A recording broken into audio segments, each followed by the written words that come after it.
അതെ അതെ, രാവിലെ ഈവനിങ് ഫ്ലൈറ്റ്. അല്ല, ഏതാ ഈ പുതിയ ഇറക്കുമതി? കയ്യിലും കാലിലും പാന്റ് ഇട്ടിട്ടുണ്ടല്ലോ. അതെ അതെ, ഓക്കെ ഓക്കെ, ഞാൻ വിളിക്കാം. Good morning. ആണാ? ആരാ മനസ്സിലായില്ല? ഞാൻ അബ്ദുൽ, ദുബായ് അബ്ദുൽ. ഇരുന്നാട്ടൊരു കാലി എടുക്കാം. No thanks. ആയിക്കോട്ടെ. ഈ ടാക്കീസിൽ എങ്ങനെയാ, നല്ല കളക്ഷൻ വരാറുണ്ടോ? പിന്നെ കളക്ഷൻ വരാറുണ്ടോന്നോ? ആഴ്ചയിൽ 7 ദിവസം നല്ല കളക്ഷൻ അല്ലേ? അല്ല, ടാക്സി വിലക്ക് വാങ്ങാനും മറ്റോ വന്നാണോ? എങ്കിലും ഒരു കാര്യം ചെയ്യാം, നമുക്ക് മാറി ഇന്ന് സംസാരിക്കാം. അതെന്താ? ഇവിടുത്തെ നാട്ടുകാരത്ര ശരിയല്ല. എങ്കിൽ അതാ മിസ്റ്റർ ഭരതൻ, ഞാൻ ഈ ടാക്കീസ് വാങ്ങാൻ വന്ന ആളൊന്നും അല്ല. പിന്നെ ശരിക്കും പറഞ്ഞ ഞാനൊരു ഫിലിം ഡിസ്ട്രിബ്യൂട്ടറാണ്. മനസ്സിലായില്ല. പറയാം. അതായത് എന്റെ ഈ നാളത്രയുമുള്ള ഗൾഫ് സമ്പാദ്യം കൊണ്ട് ഞാനൊരു ചലച്ചിത്ര വിതരണ കമ്പനി തുടങ്ങാൻ വേണ്ടി പോവാണ്. അതായത് ദുബായ് റിലീസ്. നല്ല കാര്യം. ആദ്യം കൊച്ചു കൊച്ചു തമിഴ് പടങ്ങൾ എടുത്ത് വിതരണം ചെയ്യാനാണ് ഉദ്ദേശിക്കുന്നത്. അതിന്റെ ഭാഗമായിട്ട് കേരളത്തിലെ മുഴുവൻ തിയേറ്ററുകളും സഞ്ചരിച്ച് അവരുമായിട്ടൊരു ബന്ധം ഉണ്ടാക്കാനുള്ള ശ്രമത്തിലാണ്. ഈ ടാക്കീസില് പണ്ട് ടൈറ്റാനിക് സിനിമ കളിച്ചപ്പോ കപ്പലിന്റെ പകുതി ഭാഗം സ്ക്രീനിലും മറ്റേ പകുതി ഭാഗം കുഞ്ഞുണ്ണിയാസന്റെ മതിലേലും ആയിരുന്നു. അങ്ങനത്തെ തിയേറ്ററാണ് പടം കളിപ്പിക്കുന്നത്. ആട്ടെ, ഏതാ ആദ്യത്തെ സംരംഭം? എൻ പൊണ്ടാട്ടി അവനുക്ക് ലവർ. കൊള്ളാം. ഏപ്പടമാണല്ലേ? തമിഴ്നാട്ടിൽ തുടർച്ചയായി 365 ദിവസം ഓടി സൂപ്പർ ഹിറ്റായ സെക്സ് പടമാണ്. പക്ഷെ ഈ പടം ഇവിടെ കളിപ്പിക്കുന്നു എനിക്ക് തോന്നണില്ല. അത് നിങ്ങളാണോ തീരുമാനിക്കുന്നത്? അതെ. എങ്ങനെ? നിങ്ങൾ ഈ പടത്തിന്റെ പേരും പറഞ്ഞ് അവളന്മാരുടെ പടി ചവിട്ടിയാലുണ്ടല്ല, അവളന്മാരെ ചൂലെടുത്ത് നിങ്ങൾ അടിച്ചോടിക്കും. പിന്നെ നിങ്ങളുടെ പൊണ്ടാട്ടിക്ക് നിങ്ങളുണ്ടാവില്ല, നിങ്ങൾ വേറെ ലവർ അന്വേഷിക്കേണ്ടി വരും. ശരിക്കും? ശരിക്കും. പക്ഷേ മിസ്റ്റർ അബ്ദുള്ള, നിങ്ങൾ നിരാശപ്പെടണ്ട. അധികം താമസിയാതെ എന്റെ മുതലാളി മൂർക്കമ്പറമ്പിൽ പാപ്പച്ചൻ ഇവിടെ ഒരു തിയേറ്റർ പണിയും. അവിടെ ഞാൻ കളിപ്പിക്കും ഉദ്ഘാടന ചിത്രമായിട്ട്. സെക്സ് പടം കാണാനുള്ള ഇവിടുത്തെ ജനങ്ങളുടെ അവകാശം ഞാൻ സഫലീകരിച്ചു കൊടുക്കും. ഒരേ ബഹുമാനപ്പെട്ട ഭരതൻ, താങ്കളെ പോലുള്ളവരെയാണ് ഈ നാടിനും ഞങ്ങളെ പോലുള്ളവർക്കും ആവശ്യം. ബഹുമാനപ്പെട്ട അബ്ദുള്ള, തൽക്കാലം പോയിട്ട് 3 മാസം കഴിഞ്ഞു വാ. അപ്പോഴേക്കും ഈ ടാക്കീസിന്റെ സ്ഥാനത്ത് മൂർക്കമ്പറമ്പിൽ ടാക്കീസ് ആയിരിക്കും. ബഹുമാനപ്പെട്ട ഭരതൻ, അപ്പോൾ നമുക്ക് ഉദ്ഘാടന ദിവസം കാണാം. ശരി ബഹുമാനപ്പെട്ട അബ്ദുള്ള. എങ്കിൽ ഞാൻ പോയിട്ട് വരാം ബഹുമാനപ്പെട്ട ഭരതൻ. പോയിട്ട് വരൂ.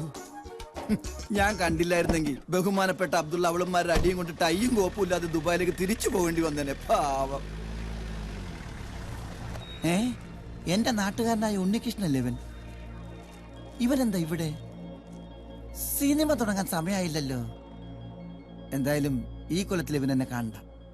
വാച്ച് ചെയ്യാം, കാര്യങ്ങൾ അറിയാലോ. മോളെ തച്ച് കഴിഞ്ഞെങ്കിൽ ആ തുണി ഞാൻ വാങ്ങിച്ചോണ്ട് വരാം കേട്ടോ. വിമലെ, ഈ പ്രാവശ്യത്തെ ചിട്ടി ഞാൻ പിടിക്കും കേട്ടോ. ഇത് നമ്മുടെ അപ്പുറത്തെ വീട്ടിലെ ഉണ്ണികൃഷ്ണൻ. വരൂ. വലിയ പണിയൊന്നുമില്ല. ഈ 15 17 ആക്കണം, ഈ 22 25 ആക്കണം. എത്രയാ കൂലിന്ന് വെച്ച് കഴിഞ്ഞാ ഐഡമ്മയോട് പറഞ്ഞാ മതി. ഇത് നിസ്സാര പണിയാ, ഇതിന് കൂലിയൊന്നും വേണ്ട. അത് പറ്റില്ല. ആരും ഞങ്ങൾക്ക് വേണ്ടി വെറുതെ ജോലി ചെയ്യരുത്. അതെനിക്ക് ഇഷ്ടമുള്ള കാര്യമല്ല. എന്നാ തുടങ്ങിക്കോളൂ. അല്ല, ഈ ചെറുക്കനെ കണ്ടിട്ട് എനിക്ക് എന്തോ ഒരു പന്തികേട് തോന്നുന്നു. അയ്യോ, ഒരു പാവാ. എന്നാലും വന്ന സ്ഥിതിക്ക് എഴുതി കഴിഞ്ഞിട്ട് പോ. അയ്യോ, അതൊരു മര്യാദക്കാരനാ. അതിനെ നോക്കി നിന്നാലേ ബസ് അതിന്റെ പാട്ടിന് പോവും. വാ ഇങ്ങോട്ട്. ഇങ്ങോട്ട് വരാൻ. ഹലോ, കുറച്ച് മണ്ണെണ്ണ വേണമായിരുന്നു. ഇന്ന് 3 ആളെയും പരിചയപ്പെട്ടിട്ടെന്ന് കാര്യം. മിക്കവാറും അവൾ ഇനിയും വരും. വെയിറ്റ് ചെയ്യാം. എന്താണെന്ന് കണ്ടുപിടിച്ചിട്ട് തന്നെ കാര്യം. മണ്ണെണ്ണ കുറച്ച് വേസ്റ്റ് തുണിയും കൂടെ. ഇതൊക്കെ പണിക്ക് വരുമ്പോ കൊണ്ടുവന്നൂടെ? അയ്യോ, ഞാൻ പണിക്കാരനൊന്നുമല്ല, നെയ്ബറാ. പേര് ഉണ്ണികൃഷ്ണൻ. ഞാൻ ചോദിച്ചില്ല. ഇനി വേറെ വല്ലതും വേണ്ടി വരുമോ ആവോ? വേണ്ടി വരും. എന്തോ ഉണ്ണികൃഷ്ണ, വേഗം പണി തീർത്തിട്ട് പോവാൻ നോക്ക്. ഒരു എഴുത്തുകാരൻ വന്നിരിക്കുന്നു. ഓർഡർ കൊടുത്തത് ഒരാൾക്ക്, കൊണ്ടുവന്നത് മറ്റൊരാൾ.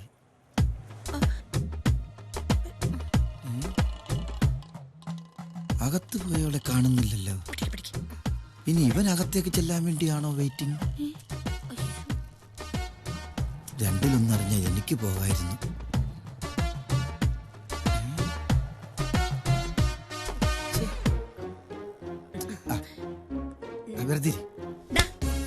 അയ്യോ, പരദൂഷണോ ആർപ്പോഴെങ്കിലും പോരാഞ്ഞിട്ട് പൊളിച്ചോടാൻ തുടങ്ങിയോ? അല്ല വരാതി.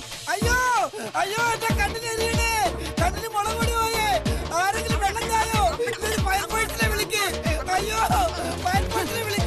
പോകുന്ന പോക്ക് കണ്ടില്ലേ? നിലാവത്ത് അഴിച്ചുവിട്ട കോഴിയെ മാതിരി. കൊറേ നാളായി അവനോട്ടൊരെണ്ണം കൊടുക്കണോന്ന് വിചാരിച്ചിട്ട്. ഈ നാറിയാ നമ്മുടെ പോസ്റ്റൊക്കെ രാത്രിയിൽ വലിച്ചേറി കളയുന്നത്. ഏതായാലും കൊറേ കാലത്തേക്ക് അവന്റെ ശല്യം ഉണ്ടാവില്ല, ഉറപ്പാ. ബസ് കിട്ടാത്ത തിരിച്ചു വന്നത് അവന്റെ യോഗം, മുളക് യോഗം. ഡാ എന്താ അവിടെ? മണ്ണെണ്ണ എടുക്കാനാ. എന്നാ കിട്ടിക്ക് പൊയ്ക്കൂടെ? വിമലേ, ഏ ഓ നാളെ വാ നമുക്ക് വീട്ടിൽ പോയി ചായ നല്ല കടിയൊക്കെ കുടിച്ച് സ്വസ്ഥമായിട്ട് സംസാരിക്കാം. അത് വേണമെന്നില്ലേട്ടാ, ഇവിടെ വെച്ച് തന്നെ നമുക്ക് പറയാം. ശുഭകാര്യങ്ങളാണ്, അപ്പൊ പിന്നെ സ്വസ്ഥമായിട്ട് ഇരുന്ന് വേണമല്ലോ സംസാരിക്കാൻ. വേണ്ട, കമലാസൻ ചേട്ടൻ പറയുന്ന ഏത് കാര്യവും നടന്നോണ്ട് പറയാം. പറ. എന്നാ പിന്നെ പറയല്ലേ. മിടുക്കൻ, അതിലുപരി ദൈവവിശ്വാസി, വിവാഹിതൻ, തന്റേതല്ലാത്ത കാരണങ്ങളാൽ ഒരു കുട്ടി ഉണ്ടായിപ്പോയി. അയ്യോ അത് കൊള്ളാലോ. നിയമപരമായി ബന്ധം വേർപെടുത്തി ഫ്രീ ആയിട്ട് ഇപ്പൊ 10 വർഷമായി. വിമല എന്ന് കേട്ടപ്പോ ഒറ്റ പിടുത്തവാ, പിന്നെ വിടുന്നേ ഇല്ല. എന്താ ചേട്ടാ, പിടിക്കാനായിട്ട് അയാളെ ഞാൻ കണ്ടിട്ട് പോലും ഇല്ല. ആര് പറഞ്ഞു കണ്ടിട്ടില്ലെന്ന്? കണ്ടിട്ടുണ്ട്. കഴിഞ്ഞ ആഴ്ച ടാക്കീസിൽ വന്നപ്പോ ഈ വിമലെ മതി വരുവോളൂ അയാള് കണ്ടു. അത് പിന്നെ എനിക്കൊരു സ്വൈര്യവും തന്നിട്ടില്ല. എന്തുവാ ആലോചിക്കട്ടെ. പിന്നെ രണ്ടാം കെട്ടാണെങ്കിലും നിങ്ങൾ തമ്മിൽ നല്ല സിങ്കാണ്, ചേർച്ച. തിരുവമ്പടി പാറമേക്കാവും പോലെ. തൽക്കാലം തിരുവമ്പാടി അവിടെയും പാറമേക്കാവ് ഇവിടെയായിട്ട് നിൽക്കട്ടെ കേട്ടോ. അല്ല പിന്നെ പോലെ പോയല്ലേ, അങ്ങനെ അങ്ങ് പോയാലോ. കമലാസ് ചേട്ടാ, ഒരുപാട് ജോലി ഉണ്ടെന്ന് ചെന്നാട്ടെ. എനിക്കങ്ങനെ പോകാൻ പറ്റുമോ? നിങ്ങൾ 4 ആളുടെ കാര്യത്തിൽ എനിക്കുണ്ട് ചില ഉത്തരവാദിത്വങ്ങളൊക്കെ അല്ലേ ഇടൂ. പിന്നെ ഐഡമേ കുറച്ച് ഉത്തരവാദിത്തം ഞെടുത്തേ. എന്താ വിമല ഇത്? ചേട്ടൻ കൊടുത്തു വിടട്ടെ. എന്നാ അത് എന്തോ ഇത് ചോദിച്ചാലും 10 ആയിരം ഒക്കെ ഇങ്ങനെ എടുത്ത് അങ്ങ് തരുവാ. വേണ്ടേ? അത് പിടിക്ക്. എന്നാലും അനുകൂലമായിട്ടൊരു മറുപടി. ഒരുപാട് സമയം കിടക്കല്ലേ ചേട്ടാ, തൽക്കാലം ചേട്ടൻ ചെന്നാട്ടെ. എന്നെ വാശി പിടിപ്പിക്കരുത് കേട്ടോ. കുറെ നാളായി ഞാൻ ഈ ടാക്കീസിൽ കയറി ഇറങ്ങാൻ തുടങ്ങിയിട്ട്. നിങ്ങൾ 4 പേരുടെയും കല്യാണം നടത്തിയിട്ട് ഈ കമലാസനൻ പളനി പോയി ഈ തല മുട്ടയടിക്കും. അയ്യോ ഇതിനകത്ത് ഇനി എന്തോന്ന് അടിക്കാൻ. എന്നാ പിന്നെ മീശ എടുക്കല്ലോ. ഇനിയിപ്പോ അയാളോട് ഞാൻ എന്തോ പറയും. ഈ പേരും പറഞ്ഞ് 4 ദിവസമായിട്ട് 4 ഫുൾ ചിക്കനും അടിച്ചിട്ട് നിക്കുക. അയ്യോ ഇതുങ്ങൾ എന്നെ കൊല്ലും. ഒത്തിരി നാളായില്ലേ നമ്മൾ തമ്മിൽ കണ്ടിട്ട്. അതെ അതെ, പണ്ട് നിന്നെ കൊണ്ട് ഞാൻ ഷാപ്പിൽ പോയി, ഓർമ്മയുണ്ടോ? കുടിച്ച് ഷാപ്പ് മുഴുവൻ ഛർദിച്ച് നാട്ടിച്ച് നിന്നെ കൊണ്ട് വീട്ടിൽ ചെന്നപ്പോ അതിന് അമ്മയുടെ നല്ല ചീത്ത ആശാൻ കേട്ടില്ലേ? ആട്ടെ, നീ എപ്പോഴാ ജോലിക്ക് കയറേണ്ടത്? ഇപ്പൊ തന്നെ താമസിച്ചു, അതുകൊണ്ട് നാളെ തന്നെ ജോയിൻ ചെയ്യാണ്. അത് ശരി.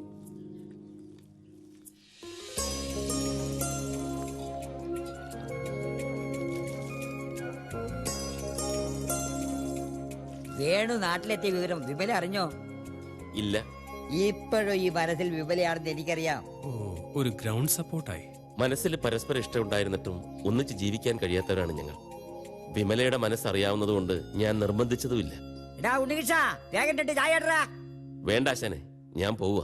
വീട് വൃത്തിയാക്കാൻ ഒരാൾ വരാമെന്ന് പറഞ്ഞിട്ടുണ്ട്. ഞാൻ ഇടയ്ക്കിടയ്ക്ക് വരാം. വരണേ, വരാതിരിക്കരുത്. വരാം. ആ ഇനി ഏതായാലും ഒരു കൂട്ടായി. സാർ, സാർ എനിക്കൊരു ഉപകാരം ചെയ്തു തരണം. എന്താ, പഞ്ചായത്തിൽ നിന്ന് വല്ലതും ഒപ്പിച്ചെടുക്കാനാണോ? പഞ്ചായത്ത് നിന്നല്ല സാർ, ബാങ്കിൽ നിന്നാ. സാറ് ലോൺ എടുക്കാൻ ആഗ്രഹിച്ച അതേ ബാങ്കിൽ നിന്ന്. ഞാൻ ലോൺ എടുക്കാൻ ആഗ്രഹിച്ച ബാങ്കോ? ഉണ്ണികൃഷ്ണൻ ചെല്ല്, അകത്ത് പോയി ആശാൻ എന്തെങ്കിലും വെച്ച് വിളമ്പി കൊടുക്കും. ചെല്ല്. സാർ പ്ലീസ്, ഒരു ഏട്ടന്റെ സ്ഥാനത്ത് നിന്ന്. ജാമ്യം നിൽക്കേണ്ട കേസാണെങ്കിൽ അപ്പൊ ആലോചിക്കാം. ഇപ്പൊ ഞാൻ പോകുന്നതുകൊണ്ട് എന്തെങ്കിലും വിരോധമുണ്ടോ? ഇല്ല. എന്നപ്പോ വട്ടന്മാരോട് ഇടപഴകുമ്പം വളരെ സൂക്ഷിച്ചു വേണം.